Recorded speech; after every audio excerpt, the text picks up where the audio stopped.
Hello, good afternoon, and welcome to this afternoon's webinar. This is a weekend of webinars and featured films. There is More Day to Dawn, a global conversation celebrating Thoreau's lasting legacy, sponsored by the Thoreau Society. This afternoon's panel, we're joined with Orchard House, who is sponsoring our webinar on racism and disenfranchisement, then and now. Sponsored by Louisa May Alcott's Orchard House and the Thoreau Society, with interviewer Jan Turnquist and guest speakers Maria Madison and Sandra Harbert Petrulionis. Today's webinar is special because it puts us right in a special moment where we're grappling with issues as a nation. On June 4th, we marked the 100th anniversary of women's suffrage. And over the last 4 years, we've witnessed the wall being built. We've witnessed ICE officials going into communities and rounding up immigrants. We've witnessed George Floyd. Today, in our session, we hope to speak to this moment. I want to introduce our panelists. Since 1999, as executive director of Louisa May Alcott's Orchard House, where Little Women was written and set, Jan Turnquist has also shared the Alcott legacy in internationally acclaimed Alcott living history portrayals and an Emmy-winning documentary now airing on PBS, Orchard House, Home of Little Women, which she wrote and directed. Dr. Maria Madison is the Associate Dean for Equity, Inclusion, and Diversity at the Heller School for Social Policy, Brandeis University. She is also the co-founder and president of the Robbins House, Incorporated, created to raise awareness of historical roots of racism and disenfranchisement. She completed her doctoral degree at the Harvard School of Public Health, focusing on international health and epidemiology and program evaluation with a particular focus on the underserved populations. She and her colleagues recently won the Human Rights Council for Freedom Award 2020 and the inaugural Robert Gross Award for History from the Concord Museum 2019. Dr. Sandra Petrulionis is Distinguished Professor of English and American Studies at Penn State University. She is the author of To Set This World Right, the Anti-Slavery Movement in Thoreau's Concord, the editor of Thoreau in His Own Time, and co-editor of other works on Thoreau and Transcendentalism. Although she read Walden in high school, no one introduced her to the militant Thoreau until graduate school. And a deficiency she takes every opportunity to correct with her own students. And I am Michael Frederick, Executive Director of the Thoreau Society. I am here at Thoreau Farm, in the birth room of Henry David Thoreau. And I'd like to thank the Thoreau Farm Trust, who owns and manages the Thoreau Farm and has allowed us to use this room today for our session. Now I'll turn the meeting over to Jan Turnquist. Jan?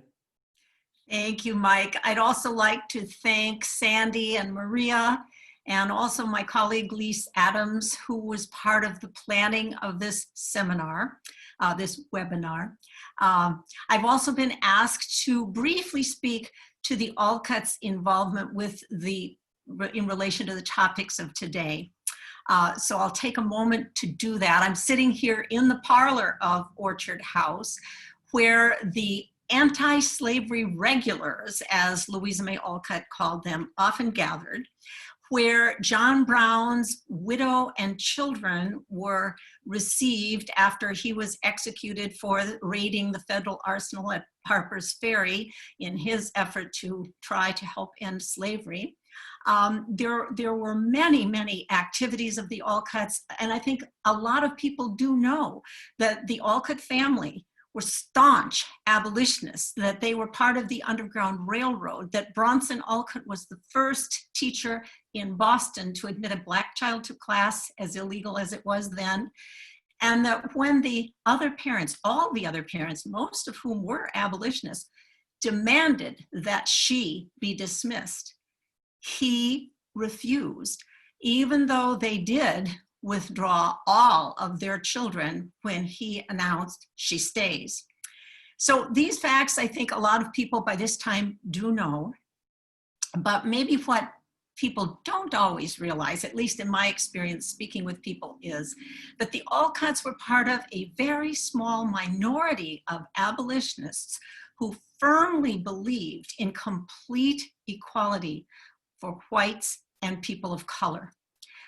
People don't realize today that even amongst abolitionists, that was an extremely unusual view. That the Alcotts were really always doing what I feel is sort of the right thing about social justice. I don't have time today to speak to the Anthony Burns story, but I will next week in our Facebook Live seminar because it's Father's Day, and I'll talk a little bit about Bronson Alcott's involvement in that incident. But Anthony Burns was returned into slavery after successfully escaping with, I think it was over 2,000 federal troops with bayonets fixed to make sure that no one interfered, while all of Boston was draped in crepe and saying shame, shame as he walked by. So I want to get into that a little bit more later when there's more time. As I've always admired the Alcotts' involvement in social justice, but I've also been aware that they absolutely thought it was the least they could do when they saw so much suffering. In those days, they felt that the terrible price that people of color paid in the 19th century in literal shackles required their action. And now today we see people of color in metaphorical shackles of racism, with the lack of access to healthcare, to jobs, to education, to proper housing. The risk of people then in the 19th century being killed by slave owners or just others, Ku Klux Klan members, was horrible. But today we see people of color in the custody of police being killed. All of this requires us to understand and think and behave differently. We have to see that we all have to believe that every single human being has the responsibility to know that every other is worthy of respect in every regard, and dignity and equality. So in what is now, I say, a moral call to action that we are all being called to do, I did want to speak just for a moment to the fact that the way I have looked at this pivotal moment is that it's as if the blinders have been torn off. And now we're called to really look and do all we can to help a systemic change.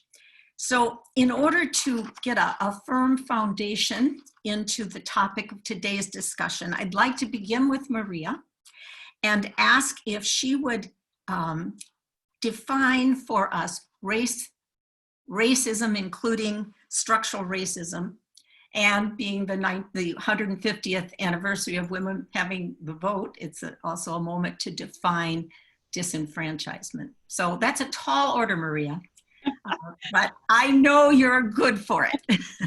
Thank you, Jan. That was an absolutely wonderful overview for our times and for this discussion.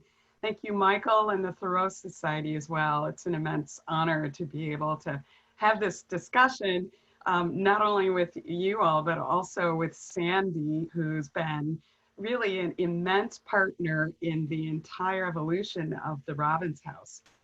So it's an incredible honor to have this opportunity to discuss the through line of race in American history, particularly using the Robbins House as a platform. If you haven't visited the Robbins House, I will just remind everyone we're closed this summer, but you're welcome to look in through our windows, visit our wayside and our website. and visit us again next summer. Also reach out to us and we can tell you the stories. But today we're going to focus a little differently, more along the lines that Jan just described. So in particular, what is race? And I think we all have heard repeatedly that race is a socio-political construct. And we also probably have most recently gotten a better understanding of what race is by following the Human Genome Project, where they've been able to define race from a genetic standpoint. But I want to reach back in time and think about 1906 and quote W.B. Du Bois for an earlier answer. While I do that, if you want to close your eyes or just spend a few seconds and reflect on what you think Ahmaud Arbery, Breonna Taylor, and George Floyd had in common. Why might they represent a series of Black individuals throughout history that have been targeted for hate crimes or disproportionate police response? How do they represent race, racism, and structural or systemic racism? Du Bois debunked back in 1906 the prevailing pseudoscience of the time, including Blumenbach's 5 races. Others picked up on Blumenbach's 5 races and promoted them as a type of scientific racism, though even Blumenbach later on debunks or agrees that perhaps all are equal in various ways. His 5 categories were Caucasian or white race, and Blumenbach was the first to use this term for people of European, Middle Eastern, and North African origin, believing that the people of the Caucasus were the most beautiful of the world. Mongolian or yellow race, including all East Asians and some Central Asians. Malayan was the 3rd category, brown race, including Southeast Asian and Pacific Islanders. Ethiopian or Black race, including Sub-Saharan Africans, and then American or red race, including American Indians. Those were his 5 categories. They've been represented in various ways over time, but to many, they represented a hierarchy of beauty, intelligence, and ingenuity, ultimately supported as scientific racism. Du Bois, back in 1906, in his sociological studies, clarifies, it has usually been assumed that of all races, the Negro race is, by reason of its pronounced physical characteristics, easiest to distinguish. Once again, think of Ahmaud Arbery, Breonna Taylor, or George Floyd. Exacter studies and measurements prove this untrue. The human species so shade and mingle with each other that not only indeed is it impossible to draw a color line between Black and other races, but in all physical characteristics, the Negro race cannot be set off by itself as absolutely different. Du Bois goes on to say, we are here in presence of a refinement of science, which to an unprejudiced eye will hardly hold water. 1906. Despite those clarifications, nonetheless, Negro meant ugly and Caucasian implied Aryan beauty. Such was Ellen Garrison's America. Ellen, born and raised in Concord in the Robbins House from 1823 to 1840, and working as a teacher right after the Civil War. She was becoming a social activist during a time where Black was considered probably worthy of subjugation and considered ugly by many, and Black women in particular. Fast forward to today, and we see the Human Genome Project again with genetic evidence being able to state ultimately there's so much ambiguity between the races and so much variation within them that 2 people of European descent may be more genetically similar to an Asian person than they are to each other. Ultimately, we are 99% the same. Again, Ahmaud Arbery, Breonna Taylor, George Floyd may have had something more genetically in common with an Asian population than with each other, yet they were singled out. Which brings us to racism.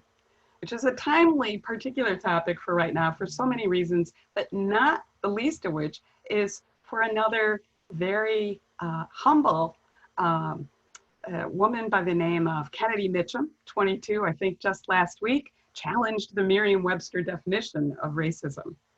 The definition is a belief that race is the primary determinant of human traits and capacities, and that racial differences produce an inherent superiority of a particular race. They go on to say a doctrine or political program based on the assumption of racism and designed to execute its principles. A political or social system founded on racism or racial prejudice or discrimination. A prejudiced person may not act on their attitude. Therefore, someone can be prejudiced towards a certain group but not discriminate against them. Also, prejudice includes all three components of an attitude: affective, behavioral, and cognitive, where discrimination just involves behavior. Kennedy Mitchum challenges this definition, where she goes on to state and motivates Merriam-Webster to amend the definition. Racism is not only prejudice against a certain race due to the color of a person's skin, as it states in your dictionary. It is both prejudice combined with social and institutional power. It is a system of advantage based on skin color. Hence, Ahmaud Arbery, Breonna Taylor, George Floyd, and all those individuals coming before, during, and after them who appear Black and brown are subjugated in a myriad ways, despite the fact that genetically they may have very little in common. So what does that bring us to? It emphasizes the ways in which how we respond to the physical appearance of people is perpetuated and solidified through systemic and structural racism and disenfranchisement. So systemic racism, and there are a variety of definitions, but I'm going to use the Poor People's Campaign definition, which is systemic racism is more than an individual act of hatred. It's a state-sanctioned violence that dehumanizes Black and brown people, whether through police brutality, mass incarceration, denial of democratic rights, health inequalities, or generations of dispossession. Systemic racism has denied the humanity of Black and brown people since the very founding of this country. It's taken the lives of millions of people and criminalized those who assert their humanity. A structural racism represents the macro level systems, social forces, institutions, ideologies, and processes that interact with one another to generate and reinforce inequities among racial and ethnic groups. The term structural racism emphasizes the most influential sociological levels at which racism may affect racial and ethnic health inequities, for example. According to one researcher, Bona Silva, structural racism mechanisms don't require the actions or intent of individuals because they are buoyed by governments and institutions. So what are some of those examples? Well, Jan beautifully laid these out, but we can see how they play themselves out.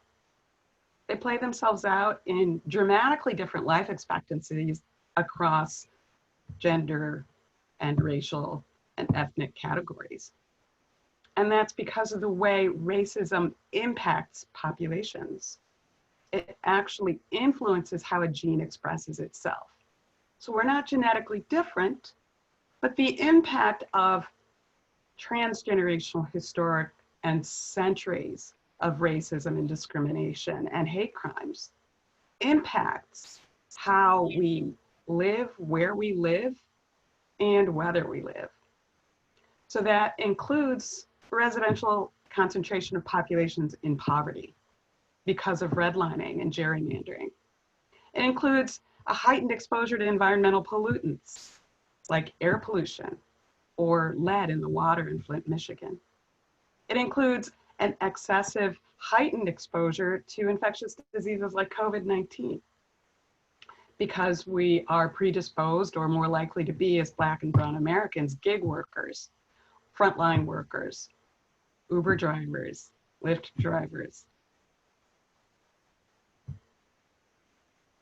It increases our risk of cancer and other illnesses.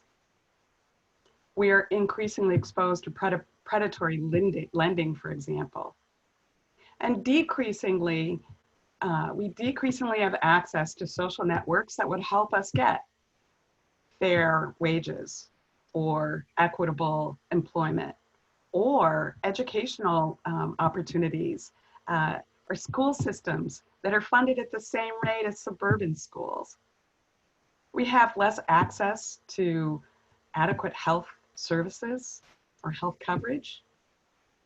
And then when we do access health services, we are more likely to experience a bias on the part of our healthcare providers than white populations due to the biases that our physicians hold, sometimes around the way they imagine that Black and brown bodies experience pain, sometimes thinking we have thicker skin.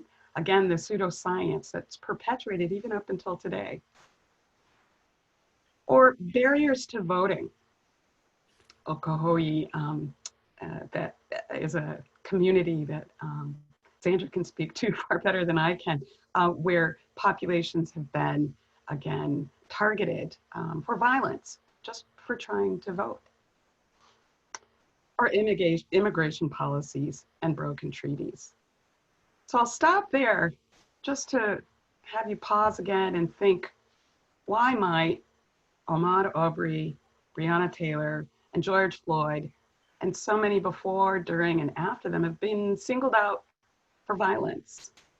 Ellen Garrison singled out for violence when she was just trying to teach newly freed people after the Civil War, after the Emancipation Proclamation, after the 13th Amendment, and right after the passage of the first Civil Rights Act of 1866, where there were efforts to create an equitable society. And yet in her 100 letters, beautifully written, she describes the types of hate crimes she experienced in her lifetime. So I'll stop there, which I think might be a good lead in as well for Sandy to speak more to these types of experiences throughout history. Thanks, Jan. Thank you, Maria. Beautifully, beautifully put and really, really helpful.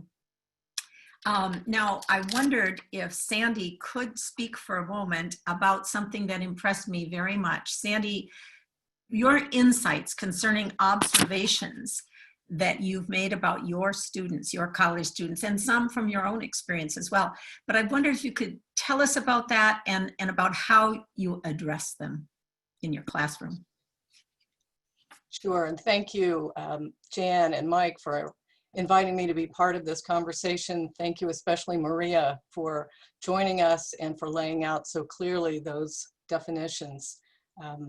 I'm going to also say thank you to Kristen Case. I was listening to her opening remarks last week in another webinar with the Thoreau Society, and I was really struck and touched by the way you opened, Kristen, if you're with us today, to say that I just want to recognize that this is such a vulnerable and distressing time for all of us. It's an act of trust and openness, I believe you said, that we're meeting and talking in this very awkward forum that, despite a semester that ended virtually over several weeks, I'm never going to be comfortable in. So thank you all for being here and for allowing us to trust each other for this session. Providing a little bit of historical context for these definitions that Maria has laid out so well, and educating new generations of students are two of the central goals that I have when I teach a course at Penn State at the Altoona College, where I've taught for a long time. And I teach the course regularly to undergraduate students, largely English seniors, and it's called Slavery and the Literary Imagination. What are my qualifications to teach this course? Self-taught education. Yes, I earned a degree in 19th century American literature, and I certainly know an awful lot about the Transcendentalists and their role as anti-slavery reformers, but I am not a historian, And I had to become one, self-taught, to be able to deliver this course, because we don't teach enough courses like this. It's striking to me that every time I teach the course, this past semester was no different. Students tell me that they don't know anything about slavery. They're begging to be taught. They come into this classroom well aware of what they don't know, what was missing from their secondary education, on this subject. So we get back to the structural racism of Maria's conversation. Why don't they know anything? They tell me that their teachers think it's too controversial to talk about slavery. The 3.5 centuries of our nation's founding, and their teachers think it's too controversial to talk to them about the specifics of slavery. As Brian Stevenson constantly reminds us, as is on the masthead of the syllabus for my course, to overcome racial inequality, we have to confront our history.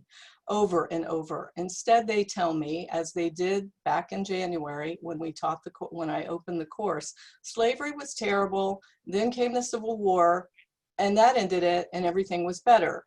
Until, Martin Luther King came along, and things weren't so good then, and then he fixed it, and all was well. And they're coming into the classroom well aware, of course, living in the world we're all living in, that things are not all well indeed. One of the things I particularly appreciate about teaching the class, aside from the students' openness and willingness to park our comfort zones at the door when we enter, is that as an English class versus a history class, we have a lot more latitude about what we read and what I can teach. And so, yes, we are covering historical documents. It's an intense, wonderful, beautiful time to be teaching this material, as many of you who are listening today probably know far better than I do. There's so much that's digitized, so much that's coming out of the archives. Maria was just talking to you about Ellen Garrison. We can talk about Ellen, we can read her letters, we can see firsthand what life was like for a freed school teacher in 1866 in Maryland. So we are reading fiction, poetry, stories, the things you expect in an English class, all inflected with the stories of the institution of slavery. We're reading more and more African-American voices all the time, so that they're able, of course, to learn about the institution firsthand.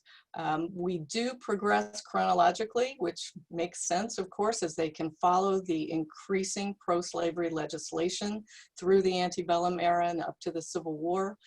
This past semester, I added Ta-Nehisi Coates's very important work, Between the World and Me, to the class, because I thought it was important to have that ongoing conversation with the now part of the then and now, not just to have the historical conversation and readings about the historical time period, but to have it constantly updated and framed in the world the students recognized.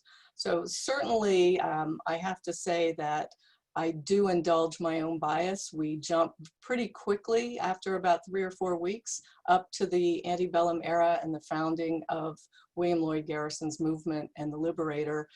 Obviously, then I'm able to bring in what I do know pretty well, the Concord abolitionists, the formation of the women's anti-slavery movement. And Concord can become a microcosm in a lot of ways. I know Maria appreciates that approach too, having the Robbins House located now beautifully right across the street from the Minuteman National Historic Park, because Concord can show us all of the, well, not all, but many of the ways in which this revolutionary town really did step up in a number of ways when it depended on having some very activist voices.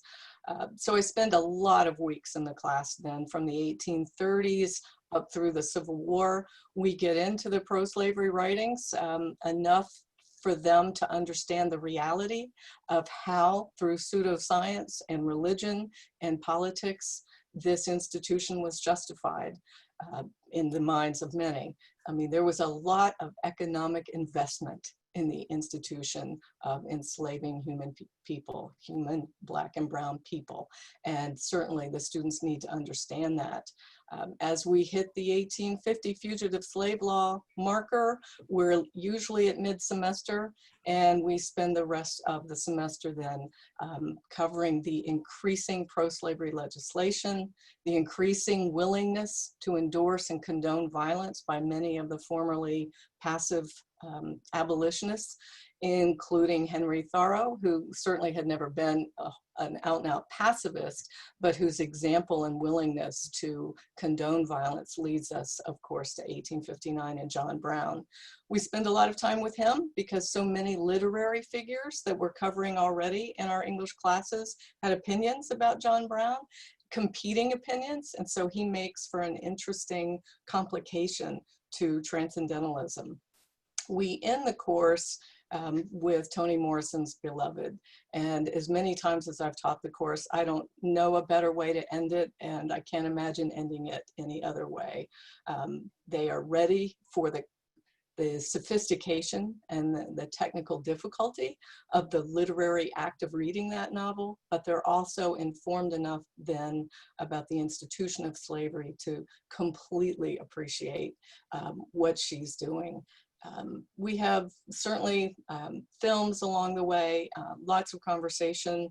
We invite guest speakers in, but I will say that it strikes me every time I teach it that it's not just the most valuable course I teach on behalf of the students who are really very interested, yes, almost begging sometimes for this education, but I'm learning usually more, at least as much, sometimes more than my students. And again, I know some of you who are listening probably teach a similar course, and I bet your experience is similar as well. There is just so much that we don't know that is still in archives like Ellen Garrison's materials, waiting to be discovered, to be transcribed, to be brought into the classroom. I'll end it there. Thank you so much, Sandy. What an amazing overview that gives us. And it's just, I think we all now are becoming even more your students begging for more. I feel that way just listening to that. And I have a feeling that our listeners may have some questions, and I have some as well that we may go on to touch on both of what both of you have said. But right now, I just wonder if I could also ask each one of you to speak a little bit about the relationship of racism and disenfranchisement, the connection between the two. Just for a moment, maybe we can begin with Maria and then go to you, Sandy, on that topic. Sure. You know, in probably in studying English and literature, everyone always says, never introduce a new idea at the end. But I really feel like, to answer your question, Jan, I need to introduce the idea of intersectionality. And I say that because one of the most important acts we're faced with now, and we were faced with back with the 15th Amendment and the 19th Amendment, is voting. And what voting represents is the pinnacle, or the linchpin, if you will, of disenfranchisement. So how does intersectionality play in that? To express how intersectionality plays in that, I want to read a quote from Frederick Douglass, right around the time of the 15th Amendment. And Frederick Douglass says, when women, because they are women, he said, are hunted down through the cities of New York and New Orleans, when they are dragged from their houses and hung upon lampposts, when their children are torn from their arms and their brains dashed out upon the pavement, when they are objects of insult and outrage at every turn, when they are in danger of having their homes burnt down over their heads, when their children are not allowed to enter schools, then they will have an urgency to obtain the ballot equal to our own. Frederick Douglass is basically making a plea for society to recognize the fact that Black women should get the right to vote at the same time as Black men with the 15th Amendment. Of course they don't. And let's fast forward 50 years and aim, you know, towards actually, let's go more towards understanding moving up to 1866 and through to 1920, which is the beginning of sort of the suffragist movement. You see lots of Black women starting to speak out, similar to Frederick Douglass.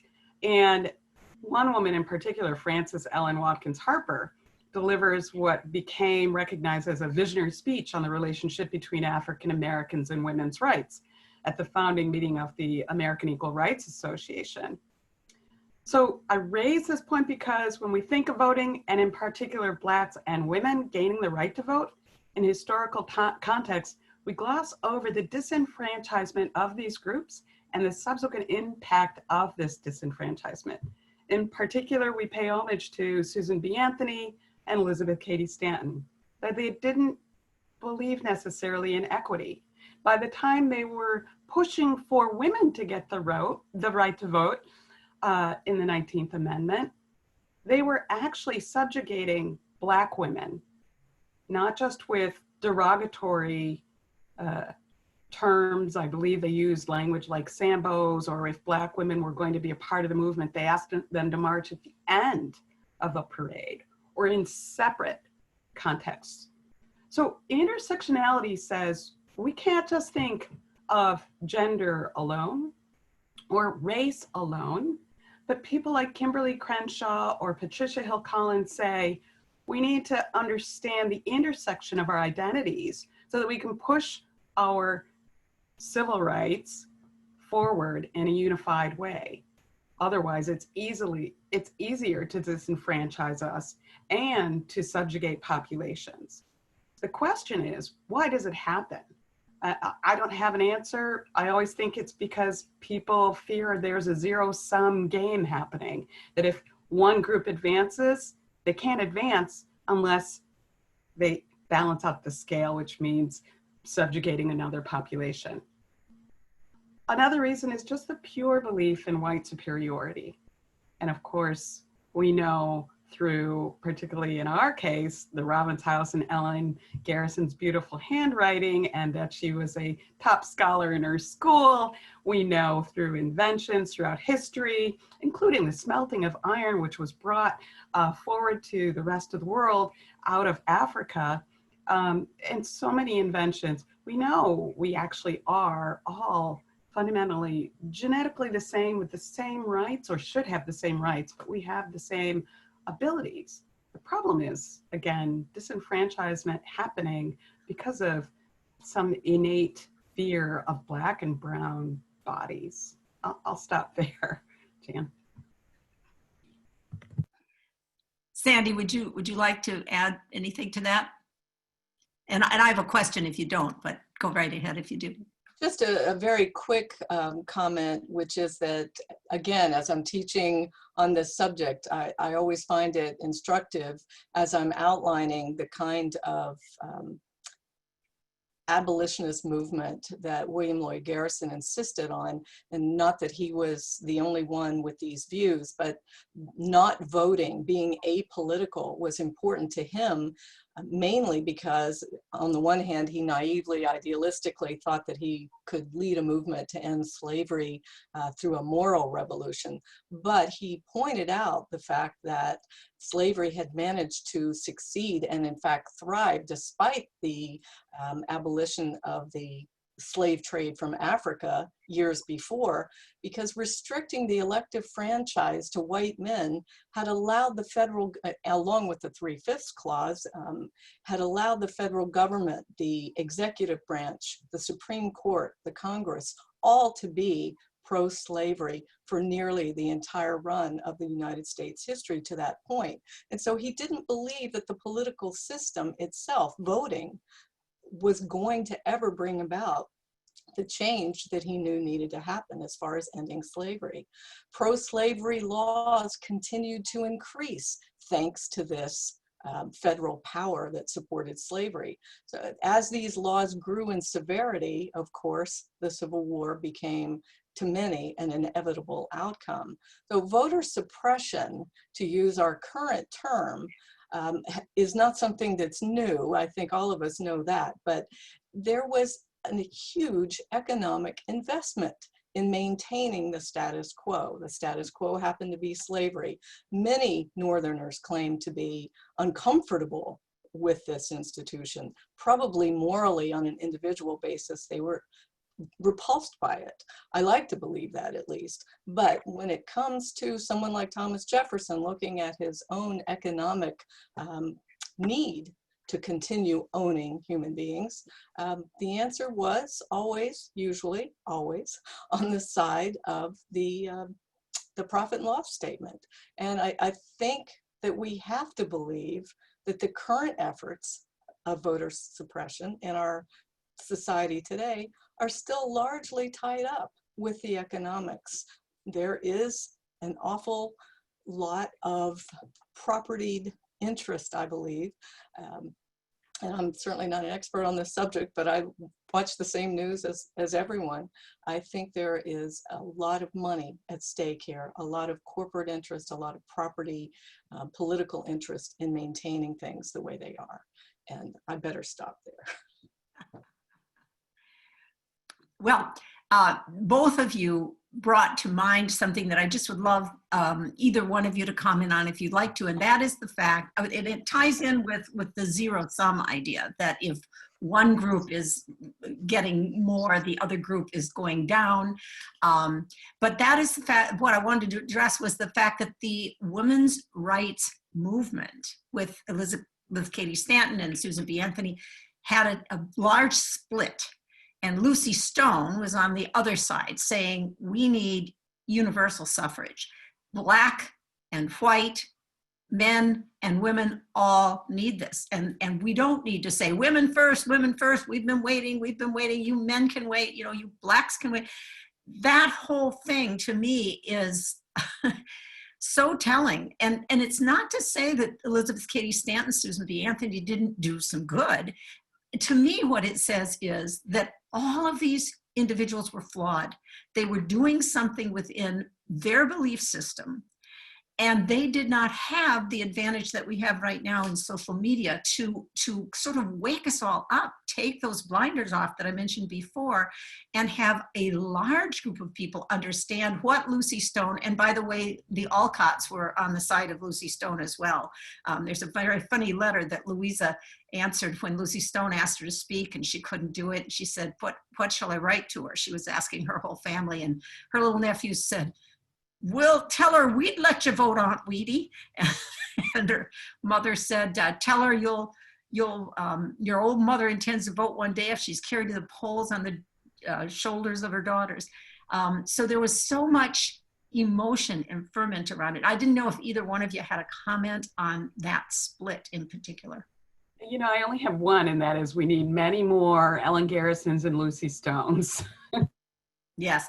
Well, and that brings up another question, Maria, because I know we don't have time to go into everything, but I just wondered, could you say a little bit more about Ellen Garrison? Because she is such an unknown figure to the greater world.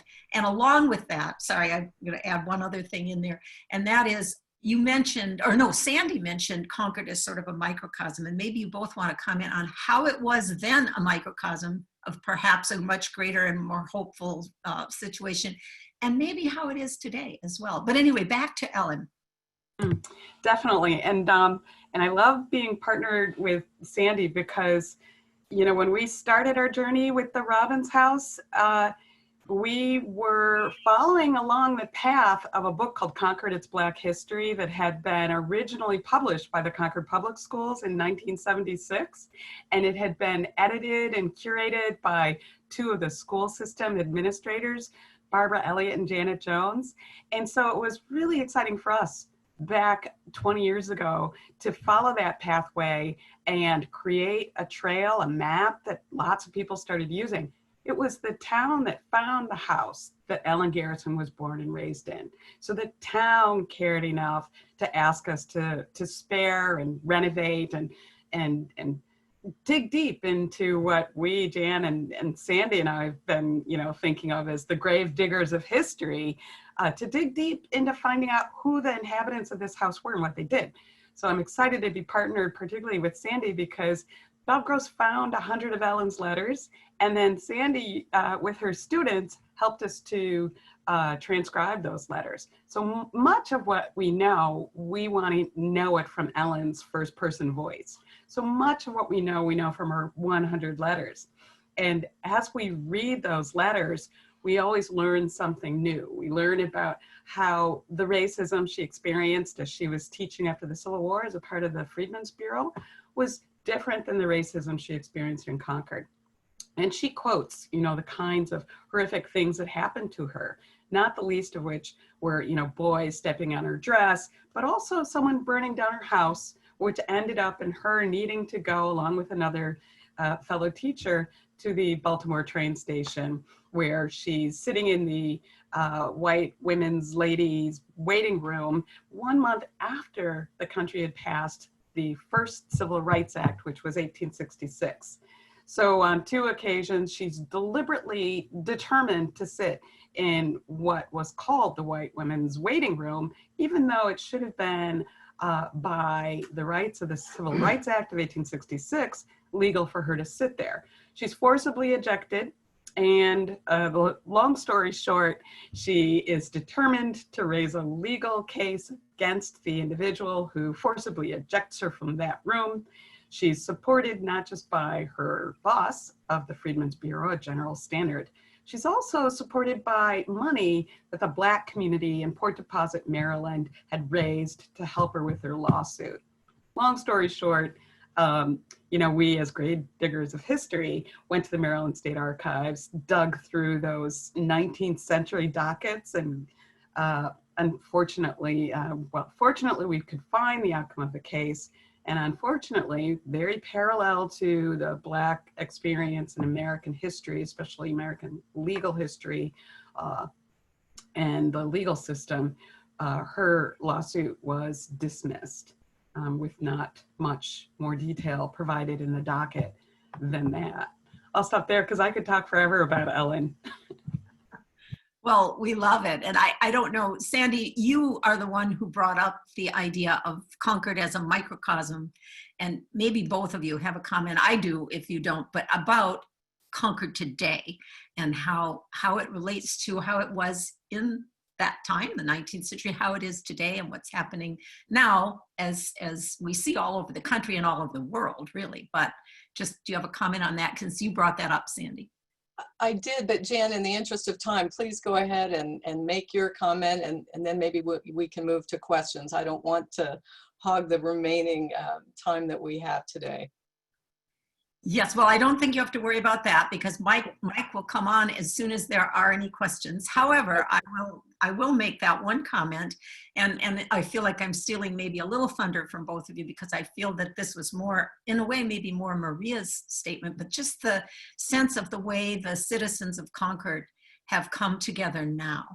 And, I don't mean Concord is to be lauded over any other place in the nation or in the world, really. It's just that it's heartening since we happen to live here. Maria, you do have something to say.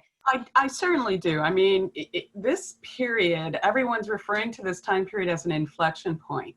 An inflection point because, and Jan, you described it earlier today, most likely because of social media, Black Lives Matter has taken off around the world. We see a variety of people comfortable in even saying and acting upon and investing in Black Lives Matter and the movement and businesses to try and close the inequity gap. And what we don't imagine is to see that happening in segregated suburbs, and Concord is a segregated suburb. And what we saw in what I've seen in the last, week and a half isn't just Concord, but Arlington and neighboring communities turning out in throngs for protests in support of Black Lives Matter.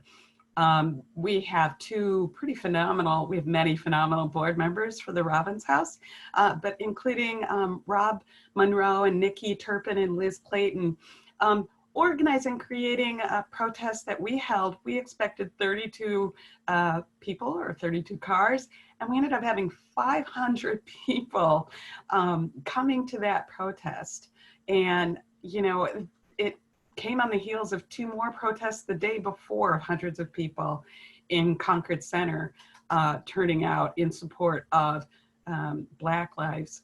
And in the midst of our protest, I also was particularly impressed by the chief of police who came forward to the podium, who, if I recall correctly, also just earnestly apologized for what he sees as, you know, the acts of a subpopulation of the police force who have this propensity to discriminate and kill Black and brown bodies at a much greater rate than non-Black and brown bodies. And that goes into adding into the rates of incarceration, and all that, of course, is despite the fact that hate crimes are predominantly being perpetrated by whites upon predominantly Black and white bodies. Those are the statistics. So, you know, there are so many heroes among us, and most of them are our neighbors in Concord and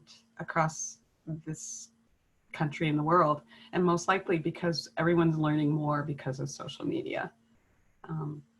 Does that answer your question? It's perfect. It's perfect. I also, we talked a little bit, the 4 of us with Mike, about how that sense of unity is essential. But we won't go into that more right now because I see Mike, and that means he has a question from our audience. Hey, this has been a poignant conversation, and it really has helped to augment the other conversations we've had over the weekend with our global panelists and What Would Henry Do session yesterday. So we do have a few questions from the audience, and and a few comments. So let me read a comment from Brian Bartlett, who says, several African-American writers with pieces in the 1991 anthology on contemporaries on Thoreau, Heaven is Under Our Feet, James Earl Jones, Reverend Jesse Jackson, Whoopi Goldberg, and Janet Jackson. It's a book I haven't heard of before.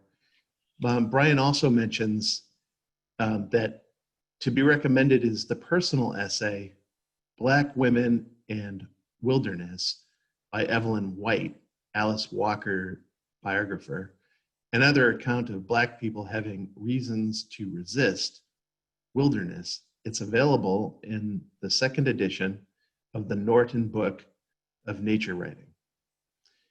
And then on to a question. One of our attendees asks, one conversation I'm hearing a lot right now is about the difficulty of imagining a future that's different from the present, getting stuck with what we know and not believing what we can have something radically different. How did anti-slavery abolitionists push their own, each other's, and others' imaginations? Would anyone like to comment on that question? How did they push their own imaginations? Am I hearing the question correctly? Their own and others. To imagine a world that was different from Yes. the world where people were enslaved. Well, I will credit Garrison perhaps more than some of the predecessors who also shared his anti-slavery sentiments who had come before. And that is that he was unique at that time. Certainly many others shared the views, but he pushed the notion of immediate abolition. At the same time, he pushed the notion of affording those who were freed with immediate social equality and civil rights. That proved too much for many of his abolitionist friends and supporters, because then there was a split with him on that issue and the issue of bringing women into the movement. So there were those radical thinkers, and I think he was one of them, who looked forward to what we completely take for granted today and what certainly ultimately happened. But that, you know, just like has always happened when social movements occur, those who are the most forward thinking and bring up the most radical ideas, that means that what eventually ends up happening is a step-by-step process that slows things down, but always that ultimate goal of what they were really pushing for, the civil rights, the elective franchise for everyone, Black, brown, female, male, was out there as a possibility. So the ultimate was on the horizon. And I guess that's a vision of imagination that was out there for the most radical thinkers of the group, each generation then that followed, Du Bois and so forth included. And I just have a very simplistic answer. I think as people read more, we have to be self-taught in this effort because we aren't taught this in our school setting for all the reasons that Sandy's described.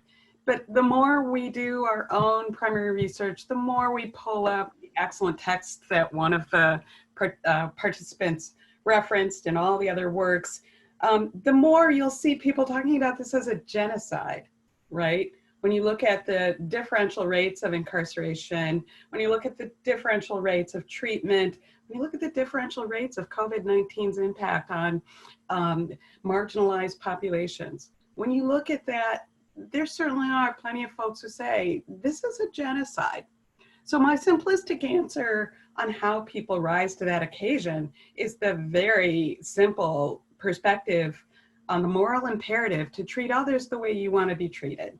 Perspective taking. I think in every instance where we've described a step forward is because those individuals, maybe even like John Brown, were able to say, how do I want to be treated and why are we treating others so differently?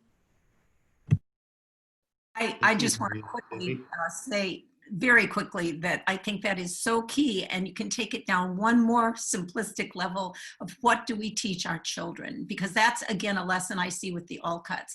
Here's a family that is desperately poor. Let's give them our Christmas breakfast, although in their case it was New Year's Day, but that was the day they had their big breakfast. That's a true story. It's in Little Women, but they really did it. Whether you were Black, whether you were brown, whether you were anything, whatever you were. And that's something we can teach our children right now and our grandchildren if we're at that point. I'm sorry, Mike, you go ahead. Sorry. Can I add one point to that? During the protest in front of the Robbins house, one of the most touching moments, Mike, you were there. Do you mind describing the young girl that came to the podium? She was between 5 and 6 years old, and she walked up to the podium and described her coloring book, and that all of the images in the coloring book were of white boys and girls, and so she wanted to color them brown, and she described how important that was to her from when she was even younger. But she did it with such grace and poise. She was like a much older girl describing her experience. And then she had more to say, but then I guess she felt cut off and she ran back to her mother, and it was really quite a moment. So I have another question. This one is from Rebecca Gould. And she asks, I'm hearing out there, and also from my Black students, the importance of very much elevating Black lives in this moment in committing to work against anti-Blackness. That includes not using broader anti-racism and POC terms in this moment. Are you hearing this? What are your thoughts on this? And are there unintended consequences here for other POC/Indigenous people?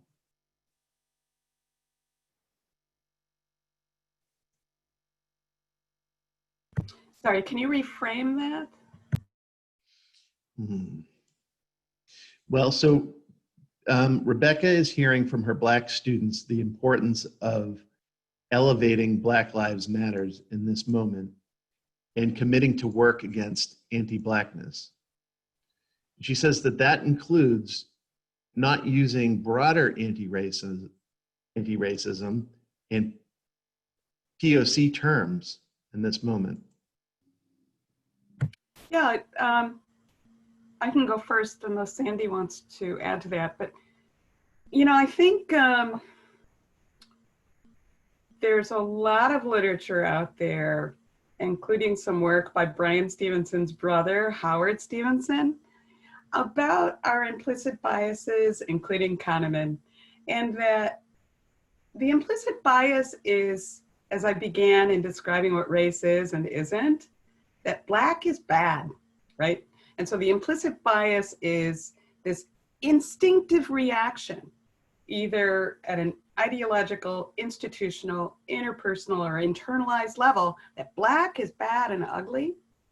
So you could be a person of color, but if you're white appearing, you're not going to immediately get that impact, right? You may not immediately have the effect of an implicit bias based purely on your appearance. So if I'm hearing the question correctly, that's how it's distinguished.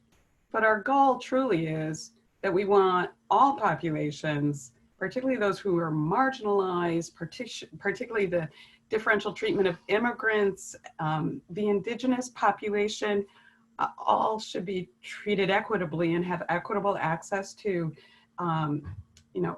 excellent health and well-being.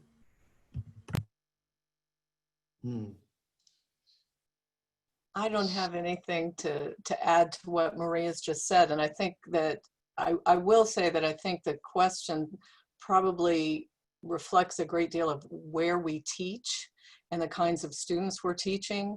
I'm in central Pennsylvania, largely teaching at a college of white working class, largely first generation students who, as I described earlier, just have very limited knowledge bases to speak to this issue at all.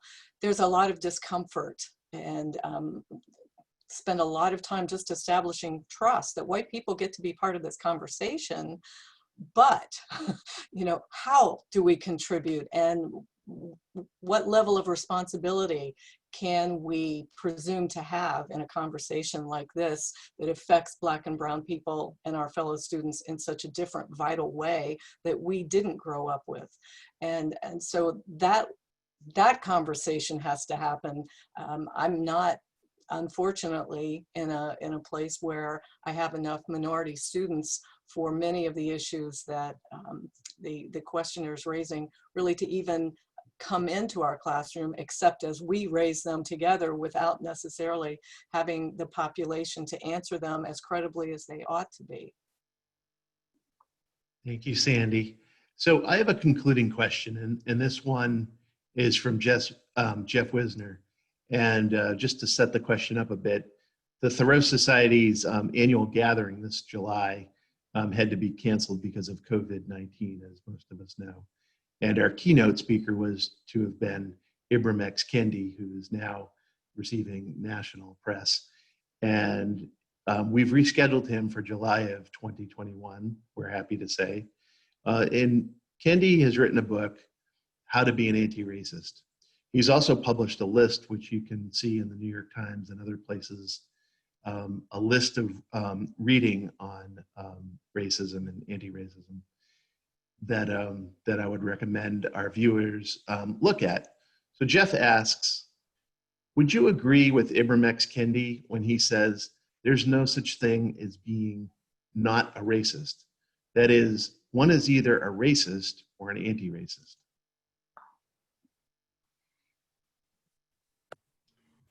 I'm going to let you, Jan, or Sandy go first while I... Well, I would go first to say I agree with the statement. I think it's one of those things. I mean, you either care about every single human being, marginalized people for whatever reason. In this case, it is crystal clear, and has been for 400 years in this country, that there has been an absolutely unrelenting attack on people of color, Black and brown especially. But it also, we've been through periods where if you were Japanese, you were treated horribly. Today, many times there is such misunderstanding around mental health issues. And I remember reading an absolutely horrible story about an autistic boy who was doing absolutely nothing wrong, but a police officer believed he was high on drugs because of the way he was behaving. And it was horrible. So you either care about every single human being, regardless of color, regardless of status, regardless of whatever other reasons you can think of to say, well, that one's not like me. You care, you reach out, you help, you do it. And Maria said it beautifully when she said, what would you want someone to do if you were in that situation? How would you want to be treated? That's such a simple way to approach it, but it's the right way as far as I can see. So that's my thought. I completely agree. Yes. Well, that was a simple answer for you. Maria, you might have more that you wanted to say, though. You know, I just always go back to, we have had so many partners at the Robbins House, and one of them who was just instrumental 20 years ago, and I think she's left, was Leslie Wilson from the Concord Free Public Library. And I remember asking her, you know, who were the anti-slavery activists in Concord versus the abolitionists? And then what did you, or how do you describe those who were neither of those?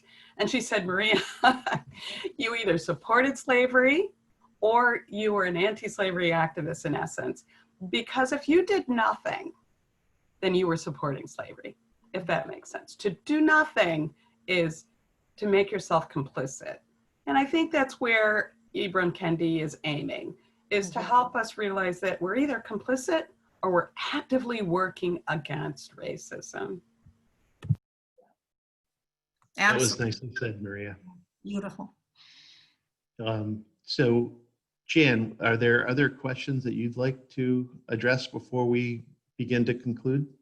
No, I think everyone has done such a beautiful job, and I just am so in admiration of all three of you. I really am. And I'll mention Lise Adams again because she has a great deal of passion for this subject as well. And I just feel like I'm fortunate, so fortunate to be in the company of people like these. Thank you. Thank you. Thank you. Thank you, Jan, and thank you for Orchard House's involvement in this panel. We're thrilled to have you involved as always. And thank you, Sandra and Maria. And I would just like to say that as part of our webinar series, we also have on the Thoreau Society website under events, we have a section where you can dig deeper and you can visit the Shop at Walden Pond bookstore. And we have a list of recommended reading. But I would also like to profile these pamphlets that were produced by the Robbins House. Very nice, very nice. Those are available, and I would highly recommend that you take a look at those. So this concludes this afternoon's session. We have one more this afternoon at 4 p.m. where we'll be discussing making of the film Surveyor of the Soul. And we'll be welcoming Huey and Laura Dassa Walls and Matthew Schlein, and Sandra Petrulionis will be joining us again. And we'll talk about the making of the film. And I hope you all have had an opportunity to either watch the film or plan to watch Surveyor of the Soul this evening, which is available on Vimeo. So thank you all. This has been a wonderful and informative session. Thank you all. Thank you, everyone. Bye.